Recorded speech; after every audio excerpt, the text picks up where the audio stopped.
Solo: A Star Wars Story seems to have went down in history as the forgotten Star Wars film, particularly because it kind of bombed and partially because people didn't really have time to process The Last Jedi before this hit theaters.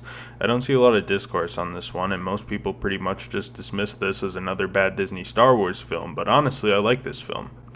I mean, I don't love it or anything, but it actually has a lot more merit than people give it credit for, and ironically, considering it is a Han Solo origin film, it actually brings a lot more original ideas to the table than the sequel trilogy or Rogue One. This movie was meant to set up a trilogy, it seems, since Alden Ehrenreich, who played Han, was signed up for 3 films, but I'm kinda glad that never happened since I think the arc Han Solo goes through in this film perfectly sets him up for his arc in the original trilogy, and I know a lot of critics say Solo kinda dropped the ball on Han's arc, but fuck those guys, they're stupid and I don't like them. I'm kidding, of course, kind of, but I think a lot of people saw this film how they expected to see the film, and paid little attention to the material that we actually received within the film. I think we should start by addressing the elephant in the room that Phil Lord and Chris Miller of Lego Movie 21 Jump Street and Spider-Verse fame being fired off the film in favor of Ron Howard. And I would have been interested in seeing the Lord and Miller cut, but I don't think Howard did a bad job at all. Hell, Ron Howard is actually good friends with George Lucas, having starred in American Graffiti before George even went on to make Star Wars. And from my understanding, this led to George getting a little bit of a backdoor influence into this project, which I think is good, since as I've stated in my previous videos on Star Wars, I think George is a great visionary, just not a very good director. Okay, without any further ado, the plot.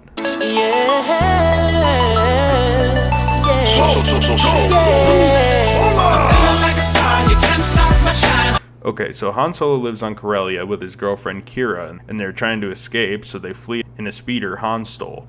They're pursued to the space airport by gangsters from their village, but they manage to get in. This is where they're found and pursued by the Empire. Long story short, Han escapes and Kira gets stuck on Corellia. So Han joins the Empire so that he can learn to be a pilot and rescue Kira so they can enjoy their life together. But Han gets put in infantry, and during a battle he meets Tobias Beckett and his crew, who he figures out are criminals. They turn him into the Empire and he's thrown into the monster cage where he meets Chewbacca.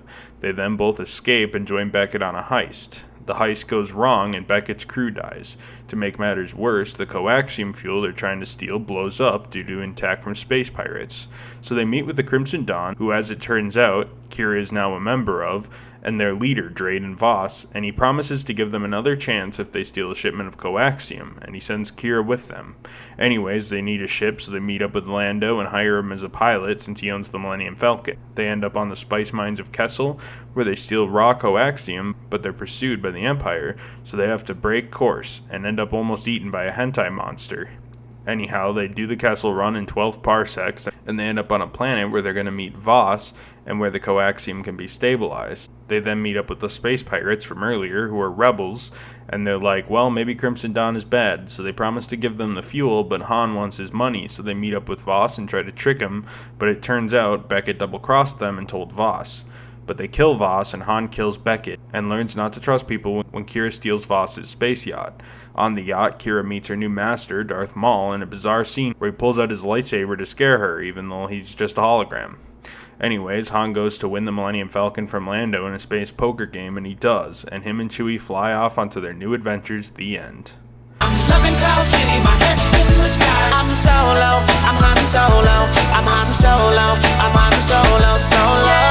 I'm about to have a lot of controversial takes on the characters in this film, so brace yourselves.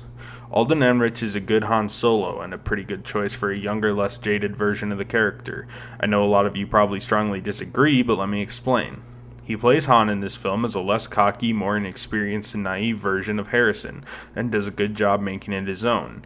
Yes, he does at times feel like he's impersonating Harrison, but much like Ewan McGregor as Obi-Wan, you can see the original character channeled throughout this film, but it isn't like he doesn't want to make this character his own, in his own unique ways. I also thought Alden was able to bring great comedic timing to the role. Here's a clip that gets me every time. A little something I picked up from my pal Needles, best street racer in all Corellia. Till he crashed and died doing this. I think his charm and charisma is great, and once I get into the film a bit, I get totally lost into him as a young Han Solo. It's a real shame he gets a lot of shit for this film, and as I said in my intro, I think there's actually some merit to Han's arc in this film. I've heard a handful of times that this arc is a retread of what we saw in A New Hope, and, well, that's not really true. If anything, this film flips that arc on its head. At the start of A New Hope, Han really only trusts Chewie, eventually opening up to his new friends Luke, Leia, C-3PO, and R2. In this film, Han naively puts too much trust in Kira and Beckett, who ultimately both betray him. The Han in this film pretty easily trusts anyone, especially old friends like Kira, which ultimately bites him on the ass. Whereas in the original trilogy, he learns to make friends and trust people again. Another major criticism I see is Han gave the coaxium to the rebels, and that's out of character since he doesn't take sides until he befriends Luke and Leia. But, to that I say, that just proves he's a good guy deep down. Look at what Kira says in the same scene. I'm an outlaw. What? I'm not kidding. Okay, outlaw, you can tell yourself that. But I might be the only person in the whole galaxy who knows what you really are. Yeah. What's that? You are the good guy. The movie literally spells out his character thesis, but people just don't catch on for some reason. I will say it's a little cheesy that Han got everything in this film and nothing's left up to the imagination. He meets Chewie, he meets Lando, gets his trademark blaster, gets the Millennium Falcon, gets his last name Solo, he does the Kessel Run in 12 parsecs, etc. But that felt like a Disney mandate, and no one should have been surprised those elements were in the film. Not that that makes it okay and less hokey, but with that said, I kind of understand why they were in there, probably from the behest of Disney. And Disney even shoehorned in Han's gold dice they wanted to push for some reason. Even the closing shot of this film are the dice. They really wanted to push those dice, and the moments with them in The Last Jedi really don't warrant how much attention this film puts on them. Like, what were those? I wouldn't mind if it was just a thing with Kira, but they also shoehorn him into the sequel trilogy. It's just random and weird. Whatever, though, I guess. In contrast, I really don't care for Donald Glover as Lando. I just can't see it. It may be partially that I have been a fan of his music and his performances in things like Community, and being so familiar with him kind of threw me off on him playing Lando, but regardless, he just felt like he's trying too hard and seems like a weak imitation of Billy D. Williams. It might also partially be that this film doesn't really try to do anything new with him like they did with Han. It's hard for me to see him as Lando. He really does have fun moments with Han, like this callback to Empire when they're unloading the coaxium. I hate you. I know. It was a fun and cheeky moment. I dig it.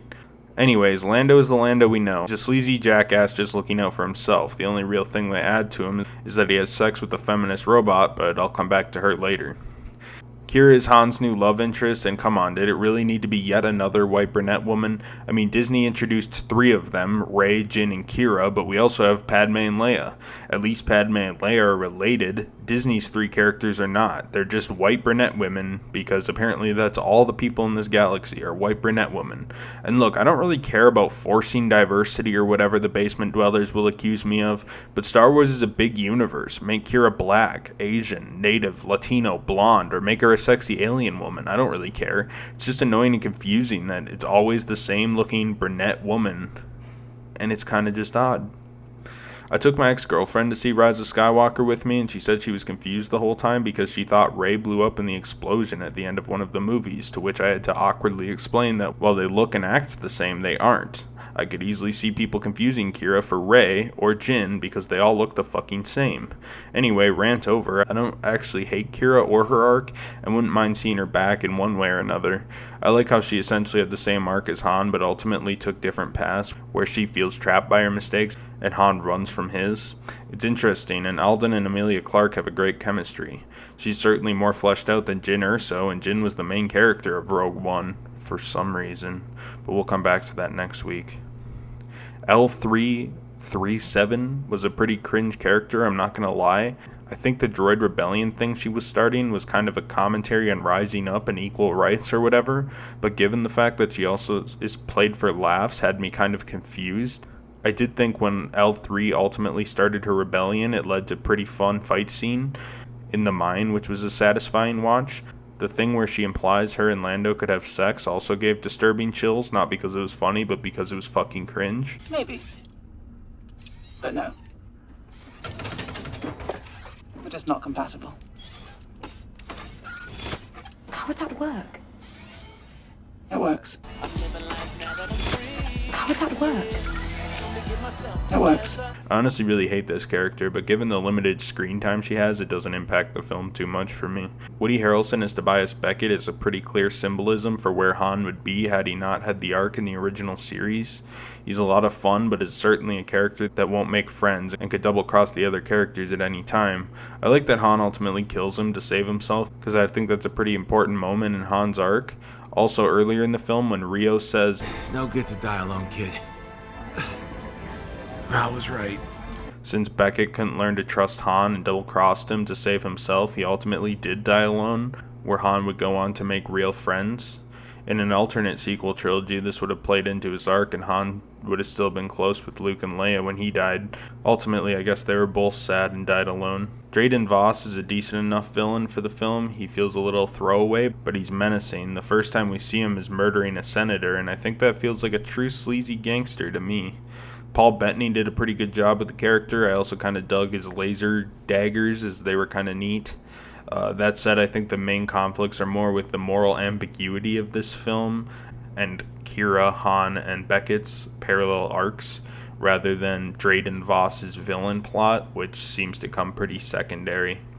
Chewbacca's pretty fun in this movie. I totally bought his friendship with Han. I also think Alden did a good job playing off of Chewie, much like Harrison Ford did in the original trilogy, so he was a welcomed addition to the cast. Now I'm feeling how I should. Join the alliance, it feels so good. Oh, stop feeling misunderstood. One of the most exciting things this film had is when it showed a somewhat realistic war. Even though Rogue One, which was described as the Saving Private Ryan of Star Wars, had essentially run-and-gun action with a lot of deaths in that film, it was still kind of cheesy and overdramatic, but the battle scene at the start of this film actually seems like a real dirty, violent war. They're just running around in the mud shooting each other. I actually appreciate that they bothered to show that side of the galactic civil war. Visually, this film is a lot more distinct than the rest of Disney Star Wars. The planets they visit are unique, the environments we see are unique, even the costumes are unexpected for Star Wars. I think it would have been easy to do what Rogue One did and copy-paste old Star Wars stuff with modern effects, but they went and made something visually unique, which I think harnessed the spirit of what the prequels actually did right. Like I said a few times, I dig Alden as Han, and newcomers Beckett and Kira are really fleshed out and fun to watch characters. The characters also have flaws. I'm not going to name names, but Disney Star Wars has some issues making well fleshed out characters with flaws. The visuals from the effects to the cinematography are nice. Disney must have had a lot of faith in this film, because even Black Panther had shittier effects than this, and that movie made a lot more money than this film.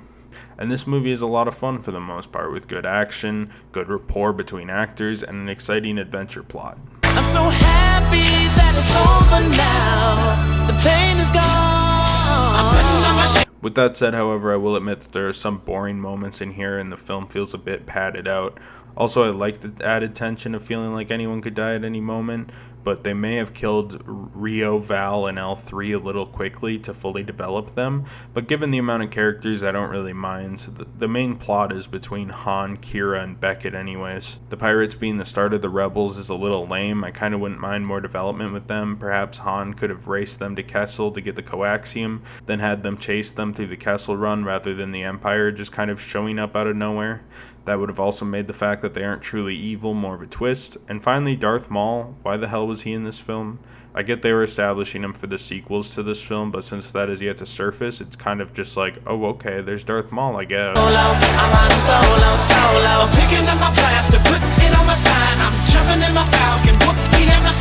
Is Solo a Star Wars film high art? Well, no, it's not at all. But it had a lot of thought, heart, and good performances put into it, and it's a pretty well-written film mostly. I understand some people can't suspend their disbelief and buy Alden as Han or Donald Glover as Lando, but I think if it's been a while, give this film another shot, or if you haven't seen it, it might be worth a try if you're a Star Wars fan. I think it's probably the best Disney Star Wars film, and the one I actually would give them some credit for.